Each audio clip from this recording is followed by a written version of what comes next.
Καλώς στο πρώτο βίντεο Shipmans. Εγώ είμαι ο Δήμος και τα άλλα μέρη δεν είναι εδώ πέρα. Τώρα πάω ξανά στο λιμάνι επειδή πήγα σε απειρή, θα πάρω τα πατατάκια να φάω. Το Blue Star 1. Πάμε στο φάρο να θα ρωτήσουμε λίγο πλάνο και με το φάρο να βλέπουμε και τη τιμή του.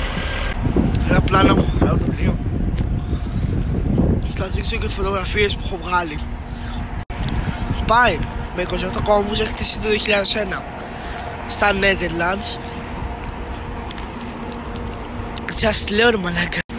Έχει χτίσει το 2001 στα Netherlands, 28 κόμβοι max speed και έχει 1,78 λέω ρε μαλάκα. Έχει χτίσει και το 2001 στα Netherlands, πάει με 28 κόμβους maximum speed και είναι 178,10 μέτρα νομίζω. Και εδώ πέρα μερικά πλάνα από κοντά. Εδώ πέρα που γράφει με την Νυχιοπήρη αναχώρηση 6 ώρα. Το Blue Star 1 ερχόταν από ό,τι νομίζω στη Μυτιλήνη από το 2015 έως το 2019. Αν κάνω λάθος, διορθώστε με στα σχόλια.